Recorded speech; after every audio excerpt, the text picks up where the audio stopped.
pero que la tenemos frente a frente, y para ser coherentes en este proceso de enseñanza-aprendizaje, tenemos que hacerlo, pues nuestra labor como maestros es poder modelar a nuestros estudiantes esa reacción o actitud frente al cambio, frente a la innovación, frente a los nuevos retos y a la resolución de problemas. Los cambios surgen producto de las necesidades. La necesidad se creó, ahora cambiemos. Iniciemos el recorrido por el currículo y veamos aquellos elementos que tenemos que tomar en cuenta para iniciar con nuestras clases virtuales.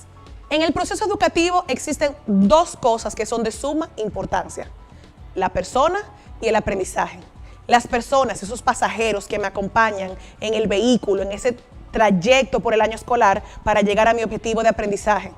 Los estudiantes, los docentes, somos ese centro principal de este proceso de aprendizaje. Y el aprendizaje en sí mismo, esas rutas que me llevan a alcanzar mi objetivo, aquellos elementos que yo me puedo encontrar en el camino que van enriqueciendo esta experiencia académica. Fíjense que no he resaltado que la tecnología es lo más importante. No podemos confundirnos. Es importante, tenemos que manejarlo, tenemos que estudiarlo, debemos capacitarnos. Sin embargo, en este momento, la tecnología no es un fin, es el medio que me lleva a alcanzar los objetivos de aprendizaje. Sigue siendo más importante la persona y el aprendizaje. Esas conexiones entre las personas, las conexiones con las experiencias de aprendizaje, son la riqueza en esta modalidad presencial, sincrónica, asincrónica, en cualquier realidad dentro de un proceso de enseñanza-aprendizaje, y mantiene siéndolo, y nosotros debemos verlo así. Nuestro diseño curricular del nivel primario dice lo siguiente: con la guía y dirección del currículo podemos garantizar que el proceso formativo pueda darse desde una perspectiva centrada en favorecer el desarrollo pleno e integral de los estudiantes. Se les favorezcan las más variadas y enriquecedoras experiencias de aprendizaje en perspectiva de equidad, inclusión social, atención a la diversidad, calidad y pertinencia. Por esta razón, para poder garantizar este respeto de que la persona y el aprendizaje ocupen ese primer lugar en este proceso de clases, en este momento virtuales, tenemos que tener al currículo como nuestro aliado, pues nos brinda coherencia, direccionalidad, sentido e intencionalidad pedagógica, permitiéndonos gestionar los procesos de una manera distinta para poder diseñar aquellas oportunidades formativas que son las necesarias para lograr los objetivos y culminar un año escolar con éxito. Siendo la persona lo más importante en este proceso, iniciemos con un elemento que se encuentra en el currículo y se llama caracterización. Para poder responder de manera oportuna a las necesidades de mi audiencia, de esos pasajeros que me acompañan, tengo que tener el conocimiento de todas sus características. Esto implica saber desde desarrollo humano, cognición, desarrollo motriz, desarrollo socioemocional, hasta el clima, entorno y la realidad que les rodea. Es importante tomar en cuenta que el estudiante que yo tenía enfrente en un aula presencial es completamente distinto al estudiante que tengo detrás de la pantalla. Cuando lo tengo en el salón de clases, hay una serie de elementos que yo pudiera controlar. Sin embargo, en esta modalidad virtual hay una serie de elementos que se agregan y que no necesariamente están a mi alcance poder calibrar para lograr con éxito estos objetivos. Pensemos en un niño de 5 o 7 años o hasta un adolescente. 30 minutos de clase, 40 minutos de clase en un salón, en un aula física. Yo puedo tener control de los distractores, puedo utilizar palabra acción, vamos, párate, vamos, siéntate, ven, acompáñame, préstame atención, reduzco los ruidos, quito elementos, agrego elementos, me tienen ahí presente.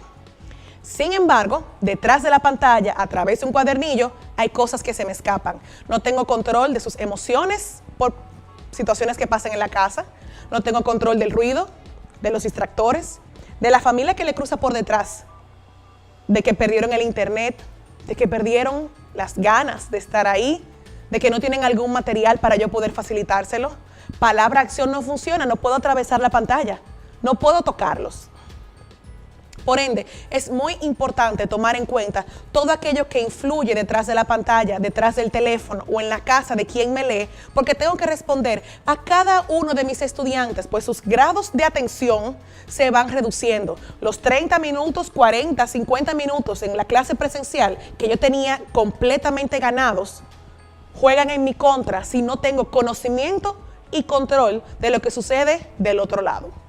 Importante entender cómo funciona este individuo en modalidad virtual, hacer un levantamiento de información de nuestros estudiantes y buscar la forma de responder al que tiene internet, al que se le cae, al que sabe usar el aparato, al que no, al que tiene problemas de audición, al que tiene situaciones con la alfabetización, al que no tiene un adulto que le acompañe, al que no tiene tanto manejo tecnológico, al que maneja la tecnología a la perfección, al inquieto, al completamente pasivo.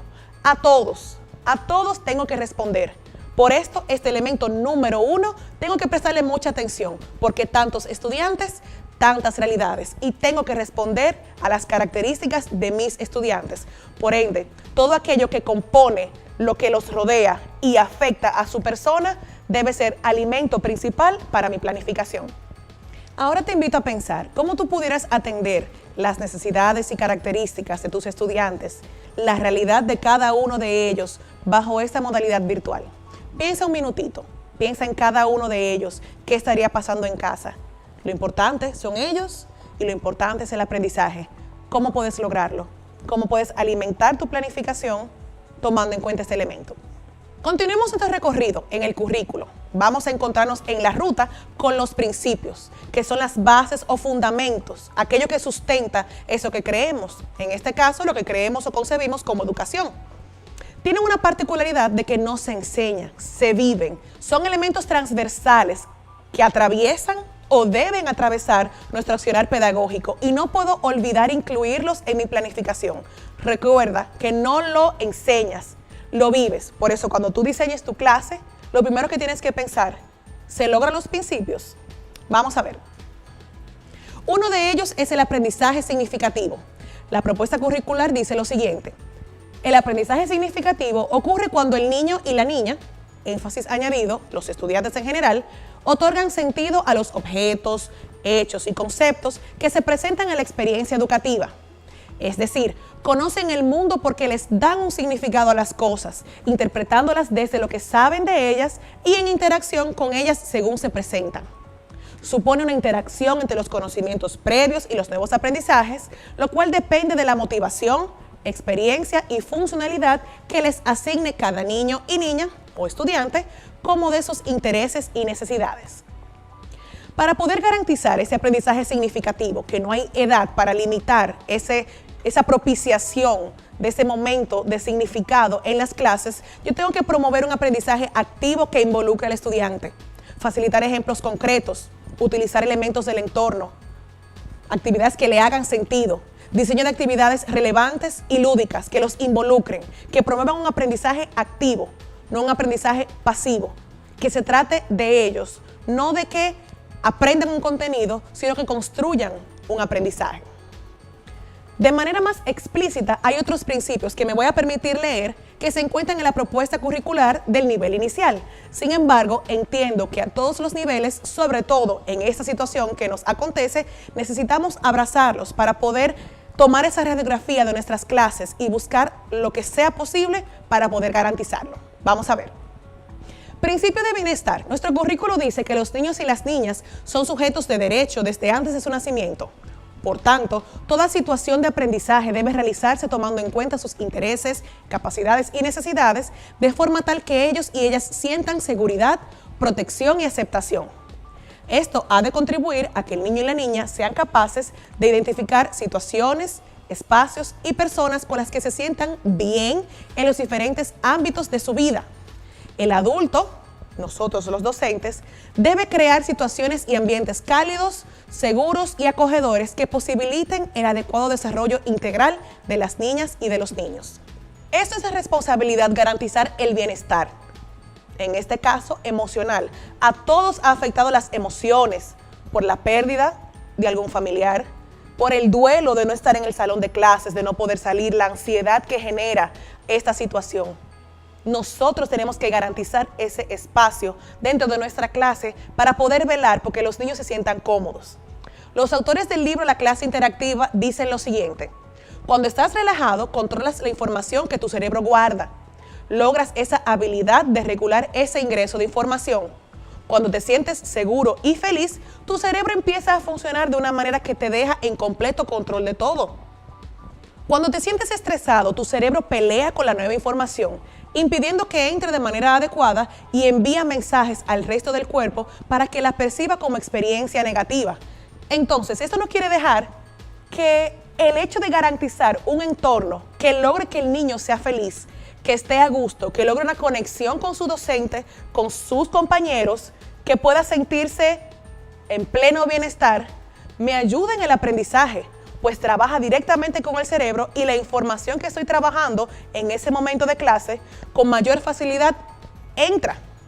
Ahora, cuando yo no tomo en cuenta sus emociones y tengo un niño estresado, un niño aburrido, un niño con muchos problemas, abrumado, pelea con esa información y lo tengo en contra en mi clase, ya sea por una conducta o ya sea porque resiste ese proceso de aprendizaje. La información quizás no va a entrar. Entonces, tenemos que prestarle atención. En estos momentos, el garantizar el principio de bienestar puede ser nuestro motor para mejores experiencias de aprendizaje, para conectar con ellos, tomar en cuenta sus necesidades, sus realidades y poder ofrecer un entorno seguro, un entorno emocionalmente sano, donde ellos puedan sentirse felices y puedan encontrar en nosotros, sus docentes, un oasis en medio de este desierto. Y así poder también ayudarnos a alcanzar los objetivos. Pues como dijeron estos autores, nuestro cerebro juega a nuestro favor si nuestras emociones están reguladas. Principio de autonomía. Es el progresivo dominio de sí mismo y de sí misma que se desarrolla a medida que van ejercitando su voluntad y capacidades. Esto conlleva cierta libertad e identificación como personas. Al mismo tiempo que van adquiriendo ese dominio, debe irse generando conciencia de consecuencias y asumir responsabilidades consigo mismo y consigo misma y con las demás personas. A todo el mundo, cuando éramos pequeños, cuando íbamos creciendo, nos dijeron, pero tú estás grande, tú lo puedes hacer solo. Sin embargo, muchas veces, antes de ese comentario, nunca nos enseñaron a ser autónomos ni autogestionarnos. Esa es nuestra labor ahora. Ya no estamos allí para tenderle la mano, no le podemos sacar punta, no puedo sentarme ahora y hacer el trabajo por ellos. Tenemos la enorme oportunidad, gracias a Dios, de poder dejar en cancha de ellos ciertas responsabilidades y nosotros modelar e ir poco a poco demandando ciertas actividades que permitan desarrollar la autonomía y la autogestión. Le tengo que dar la oportunidad de actuar, le doy una retroalimentación oportuna, diseño esos espacios para que ellos puedan ser autónomos, dándole algo de información, lo que necesiten para poder ejecutar, dejarlos que ejecuten y yo estoy aquí para recibir ese trabajo que ellos están realizando. Por último, pero no menos importante, el principio de realidad. Dice nuestro currículo que las experiencias deben partir de la cotidianidad del niño y la niña, evitando la artificialidad y la formalidad externa para no perder la naturalidad y riqueza que tienen las actividades cotidianas de su entorno, las cuales deben ser utilizadas por él y la docente para favorecer los aprendizajes. Una vez más estamos tocando el tema del entorno, lo que rodea al estudiante, lo que le hace sentido. Pues entonces vamos a utilizarlo porque juega a nuestro favor. Usemos ejemplos concretos. Aprendizaje con sentido y relevancia. Por ejemplo, no es lo mismo, soy maestra de ciencias naturales. Hoy vamos a hablar del método científico y le explico cada uno de los pasos. Hablaremos del método científico y vamos a evaluar la estabilidad del internet de nuestras casas. Y vamos paso a paso del método científico. Les hablo de la hipótesis, de la observación y todos los siguientes pasos que vienen los van ejecutando con algo que les hace sentido. Si no aterrizo, si no utilizo ejemplos concretos, no puedo lograr un aprendizaje que ellos entiendan que es relevante.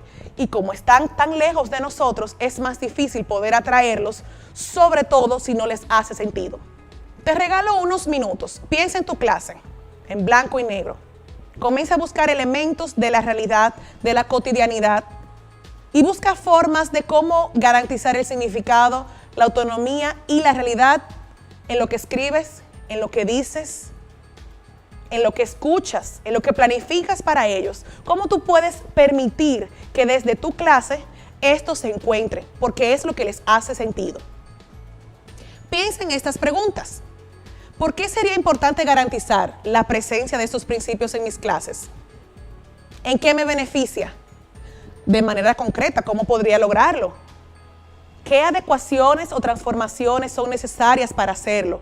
¿Qué debo agregar? ¿Qué debo quitar? Examina tu clase. ¿Se encuentran los principios? No tienen que estar todos en una sesión de clase. No tienen que estar todos en una semana. Incluso me faltaron por mencionar. Pero vamos a pensar en concreto, vamos a hacer objetivos. ¿Cómo podemos durante el recorrido en esta ruta garantizar que los principios estén presentes? Primer consejo, sé intencional. Basta con tener la intención de lograrlo y lo vamos a alcanzar. Lo demás va a ir encajando. Siguiendo con nuestro recorrido, no podemos olvidar que estamos trabajando con un currículo orientado a competencias. Como estamos trabajando con competencias, sonará un poquito redundante, un estudiante competente es alguien capaz de, hábil para, con destrezas en. Vamos a ver qué dice el currículo. Una competencia es esa capacidad de actuar de manera eficaz y autónoma en contextos diversos, movilizando de forma integrada conceptos, procedimientos, actitudes y valores.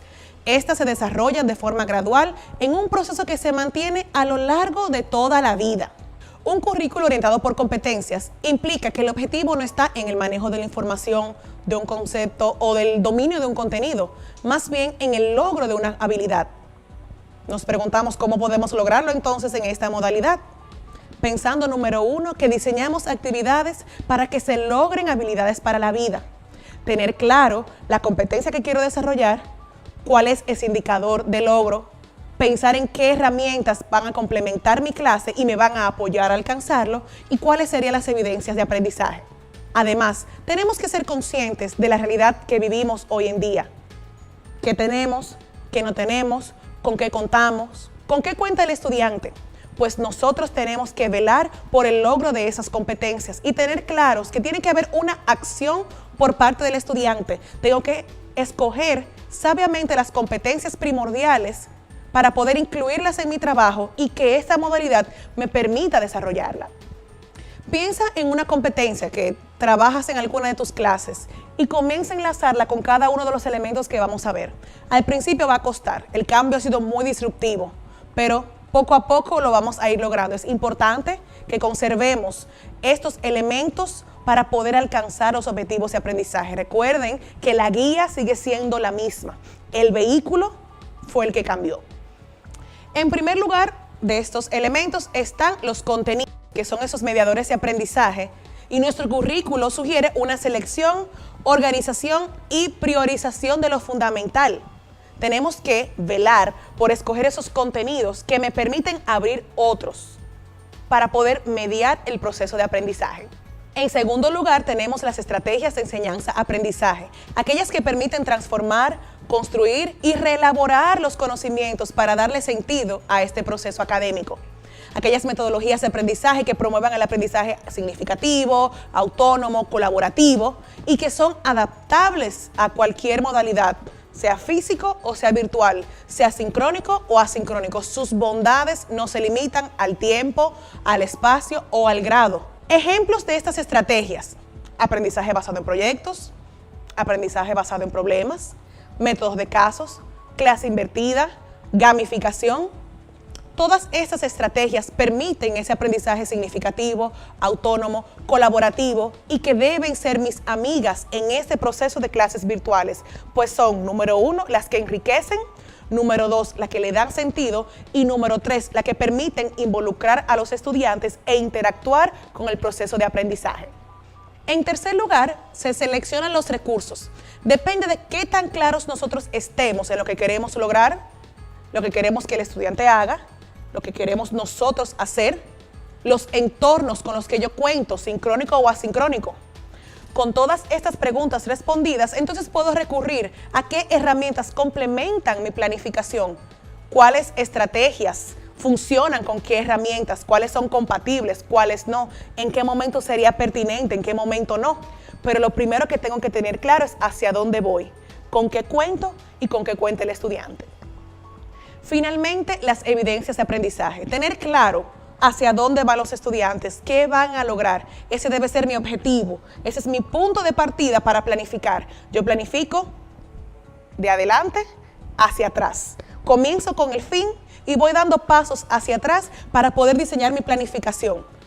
Por medio de mi diseño de clase necesito medir las evidencias, pero tengo que programar diferentes actividades que permitan que el estudiante accione, actúe, evidencie algo. Si no hay una acción, difícilmente pueda recoger una evidencia, pero tengo que diseñar esas experiencias para que el estudiante pueda reflejarme lo que aprendió o lo que no aprendió.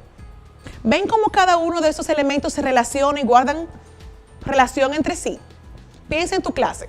Vamos a ver cómo puedes ir encajando cada una de esas piezas para que vayan guardando sentido, como partes de la realidad de tus estudiantes, los principios, qué papel jugarían.